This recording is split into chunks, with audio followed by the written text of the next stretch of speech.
नमस्कार। श्रीमद् भागवत गीता और जिंदगी प्रस्तुति 63 अध्याय 2 आसक्ति और द्वेष। भावार्थ।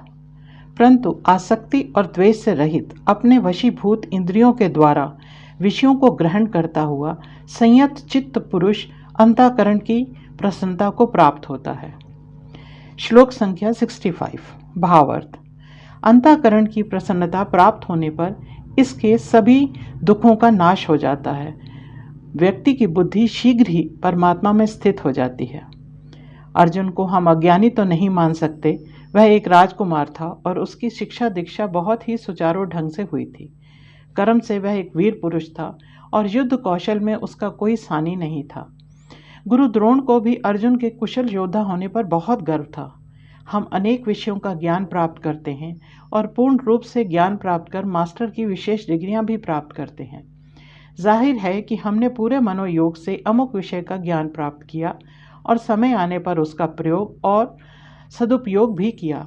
अर्जुन ने भी अपनी शिक्षा प्राप्त करते समय अपने ध्यान को चारों तरफ से हटाकर, या कह सकते हैं कि लक्ष्य के अतिरिक्त कुछ ना दिखाई दे, ऐसा अभ्यास किया था। यह भी योग की ही एक प्रक्रिया है। लक्ष्य मात्र पर मन को केंद्रित कर लेने से असफलता के अवसर ना से भी कम हो जाते हैं। अर्जुन के जीवन में ऐसे कई अवसर आए जब अपने कार्य को सिद्धि के लिए अर्जुन ने अपने को पूर्ण रूप से समर्पित कर दिया। तब अर्जुन को मोह या अन्य किसी प्रकार की विषय शक्ति ने विचलित नहीं किया। ऐसी अवस्थाओं को वैदिक अध्ययन के अंतर्गत मन की एकाग्रता कहा गया है। निरंतर अभ्यास से मनुष्य धीरे धीरे अपनी सभी इंद्रियों को अपने वश में कर लेता है। यहाँ कुरुक्षेत्र में भी श्री कृष्ण ने अर्जुन को ऐसे तथ्यों के बारे में बताया जो मनुष्य को कठिन समय आने पर कमज़ोर बना देते हैं। लेकिन जो मनुष्य अपनी इंद्रियों पर विजय पा लेता है वह ही दृढ़ निश्चय वाला बन पाता है, अपने कर्तव्य का पूरी तरह से पालन कर पाता है।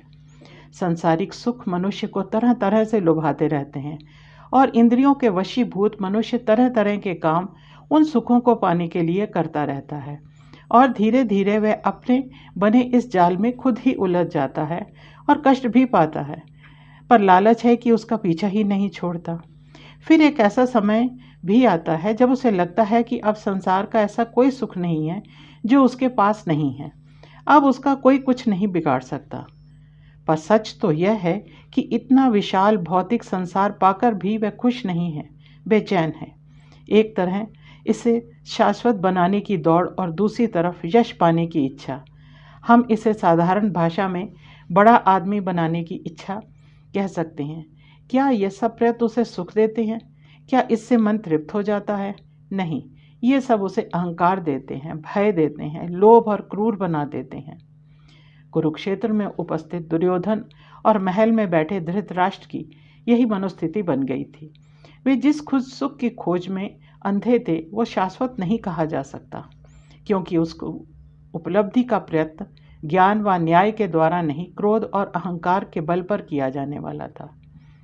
परंतु जो मनुष्य अपनी इंद्रियों को वश में कर लेता है वह ज्ञानी कहा जा सकता है। ज्ञान अर्थात अच्छे और बुरे का ज्ञान, शाश्वत और क्षण भंगुर के बीच का ज्ञान, उचित और अनुचित के बीच का ज्ञान। इससे आसक्ति और द्वेष के बीच के भेद को समझने में कठिनाई नहीं होती और मनुष्य जब अपनी इंद्रियों को वश में कर लेता है तो उसके सभी दुखों का अंत हो जाता है। यहाँ एक प्रश्न मन में उठना स्वाभाविक है कि क्या अब मान लिया जाए कि अमुक व्यक्ति के जीवन में कोई दुख नहीं आएगा? हाँ, आएगा, अवश्य आएगा, क्योंकि हम सब समाज और परिवार का हिस्सा हैं। पर ज्ञान प्राप्त हो जाने के बाद मनुष्य की सोच बदल जाएगी और विकट एवं प्रतिकूल परिस्थितियों में भी वह सही राह का चयन बड़ी सरलता से कर पाएगा। अब परिस्थितियों वश मिला दुख हृदय को कष्ट नहीं देगा। ऐसे में मनुष्य को सुख दुख सम लगने लगते हैं। अब वह अपने प्रयत्न और कर्मों को करता हुआ सदा प्रसन्नचित्त रह सकता है। ऐसी मनोस्थिति तो भगवान के दिए प्रसाद की तरह होती है।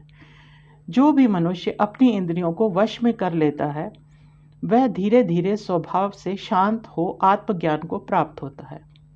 अर्जुन को इसका एहसास दिलाना बहुत आवश्यक था, क्योंकि वह मोहवश अपनी इंद्रियों से अपना संयम खोता जा रहा था और निढाल हो शस्त्रों का त्याग कर चुका था। हम यह भी कह सकते हैं कि ऐसी परिस्थिति में शस्त्र उसके हाथ से छूट गए थे। अर्जुन को भय था कि यदि वो अपने पूजनीय परिजनों का वध करेगा तो वह पाप का भागी बन जाएगा। श्री कृष्ण ने कहा, जो ज्ञानी पुरुष होते हैं वे कैसी भी परिस्थितियां हो अपना धैर्य नहीं खोते और अपना नियंत्रण नहीं खोते। जब हम अपना जीवन एक व्यवस्थित रूप से जीते हैं तो धीरे धीरे विचारों में संयम आने लगता है।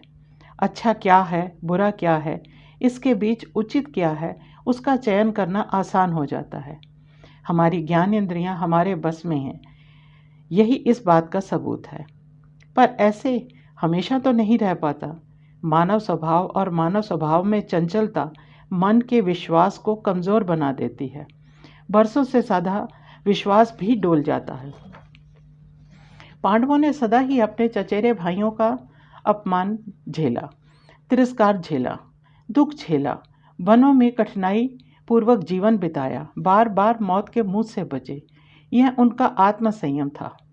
पर आज युद्ध में अपने पूज्य जनों को शत्रु पक्ष में देखकर अर्जुन का धीरज छूट गया। वह युद्ध के मैदान में युद्ध के लिए ही सज होकर आया था, पर अपने समक्ष अपने भीष्म, पितामह और गुरु द्रोण को देखकर वह शिथिल हो गया, धीरज छूट गया और हाथ से शस्त्र गिर गए। दूसरी ओर श्री कृष्ण, जिनका पूरा जीवन ही आत्म संयम का एक ज्वलंत उदाहरण है, वे अर्जुन को संयम रखने का उपदेश दे रहे थे। उस समय वे पूर्ण रूप से शांत चित्त थे। दोनों ही पक्षों की उपस्थिति उनके सगे संबंधी थे, सखा थे। श्री कृष्ण एक महान योगी और एक ज्ञानी व्यक्ति थे, इसलिए ऐसी विकट स्थिति में भी वे शांत चित्त थे। वे ज्ञान मार्ग से विचलित नहीं हुए। उन्होंने अर्जुन को ज्ञान देने के लिए वेद, पुराण, शास्त्र, दर्शन आदि का सार समझाया और कर्तव्य पालन की राह दिखाई। ज्ञानी और संयमी पुरुष का दृष्टिकोण आम आदमी से बिल्कुल भिन्न होता है। गीता में वही गूढ़ रहस्य अर्जुन के समक्ष प्रस्तुत किए गए। इस बात को हम एक बहुत ही छोटे से उदाहरण के साथ समझने का प्रयास करते हैं। भारत में ग्राम पंचायतों का चलन बहुत ही पुराना है। ग्राम पंचायत के निर्णय का पालन पक्ष और विपक्ष दोनों तरफ के लोग पूरी श्रद्धा से मानते हैं और निभाते भी हैं। ग्राम पंचायत के सदस्य सर्वसम्मति से चुने जाते हैं और उनका चयन उनके अनुभव, आयु और संयमित स्वभाव को देखते हुए किया जाता है। किसी भी बात का निर्णय वे निष्पक्ष होकर करते हैं, कारण कि स्वयं प्रस्तुत की जा रही घटना से उनका कोई संबंध नहीं है। यदि कभी उनमें से किसी को न्याय की आवश्यकता होती है तो वो सदस्य न्यायकर्ता के पद से हटकर प्रार्थी के रूप में उपस्थित होता है। वो जानते हैं कि जो भी घटित हुआ है और जो उचित अनुचित को ध्यान में रखते हुए जो भी निर्णय हुआ है उसमें प्रत्यक्ष या परोक्ष रूप से उनको कोई हानि या लाभ नहीं होने वाला। इस बात को या ऐसे किसी घटनाक्रम को देखें, सुने या समझें तो पाएंगे कि पंच सदा अपने सदस्यों के बीच सलाह मशवरा करके ही सही फैसले पर पहुंचते हैं। इस बात पर भी ध्यान देना होगा कि वे भावात्मक रूप से अपने किसी फैसले से कोई संबंध नहीं रखते। वे सारे हालात को समझकर सही और गलत का निर्णय करते हैं। इस समय उनका निर्णय ईश्वर का निर्णय माना जाता है, जिसमें स्वार्थ या अहंकार का कोई स्थान नहीं होता। आजकल कुछ पंचायतें अपवाद का शिकार हो रही हैं, पर वे सब अहंकार और कुर्सी के लोभ के कारण हो रहा है। यदि ऐसे ही चलता रहा तो परंपराएं धरी की धरी रह जाएंगी। ये स्वार्थी घटक हैं। श्री कृष्ण ने जो अर्जुन से कहा कि प्रसन्न चित्त हो जाने पर अर्थात समबुद्धि हो जाने पर दुखों का अंत हो जाता है और ऐसे लोग शीघ्र ही आत्मज्ञान द्वारा परमात्मा में स्थित हो जाते हैं। यहाँ एक प्रश्न उठ सकता है कि क्या दुख पाकर इंद्रियों को वश में करना उचित होगा या फिर इंद्रियों को पहले ही वश में करके सुखी रहना उचित है? दोनों बातों में अंतर है और नहीं भी। प्रश्न बाद में या पहले सुखी होने का नहीं है, प्रश्न है इंद्रियों में वश में करने का। किस तरह का दुख बड़ा है या क्या दुख है जिसने हमारे सुख को छीन लिया, इसकी परिभाषा को शब्दों में नहीं बांधा जा सकता। यह अभ्यास से ही अनुभव किया जा सकता है, एक ऐसा अभ्यास जो जीवनचर्या का हिस्सा हो।